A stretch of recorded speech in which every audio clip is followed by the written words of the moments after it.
पाइपलाइननि सामु खालायना थांगै जों फिरांको सुबजागै बोसाक खामै थांगा बिसि थामसि उमरनि आमिनुल इस्लाम मगै खरकसा सिख्लानि पाटिमुं पाटिका बोबाग्राखर आगुलिनि डन बस्को स्कुल आमचायो नक नुकुं पुसिना हनै सामु खालायना हनै नकनि अंखरि थांमानि फियाबा जों फिरांको सुबजागै बोसाक खामै थांगा बिसि थामसि उमरनि आमिनुल इस्लामनि लगी लगी न गारागिनि तंनाय रक नुगै बन जेबिपि साकाम नग तुबै फाइलेका ताबुक जेबिपि साकाम नग नाइजगै तंगो आमिनुल इस्लाम एक्चुअली उनी আমার মামু লাগেন উনি পাঁচতলার তিনতলার উপর থেকে আপনি 5 ফিল্টারের কাজ করে তো উনি বাস খাড়া করে বাঁধতে গেছিল তো স্টিল লাইন লগে আসছিল তাইনে ওই স্টিল লাইন কারেন্টে বাসটা একটু টান মারছে টান মারার কারণে শরীরে কারেন্ট পড়ে গেছে তো কারেন্টটা ধরানোর কারণে তাইনে বাসটা পড়ে গেছে বাসটা পড়ে যাওয়ার পর শরীরে আগুন ধরে গেছে রেলিংয়ের উপরে শুয়ে আসছিল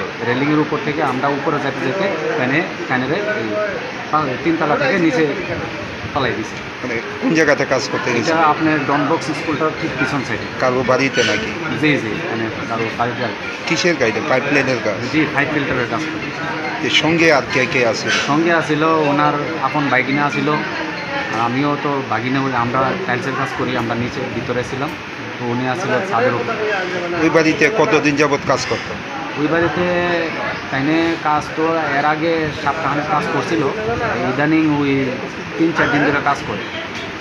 এখন কি মালিকের পক্ষ থেকে মানে আইসেনি কেউ? মালিক তো এসে গেছিল, এসে গিয়ে একটু দেখা সাক্ষাৎ করে আবার গেছে। মালিকের বাড়িতে পুলিশ টুলিশ আইসে, ফায়ার সার্ভিসের গাড়ি আইসে। ওনার অবস্থা কীরকম? ওনার অবস্থা তো এখন একটু দেখতেছি ডেঞ্জারাস অবস্থা। এখন বাকিটা নামটা কি ওনার? ওনার নাম আমিনুল ইসলাম। বয়স কত হইব? বয়স ওই তো আপনার 33-34। বাড়ি? বাড়ি আপনার 200 মিটার রাজনগর বড় বাড়ি।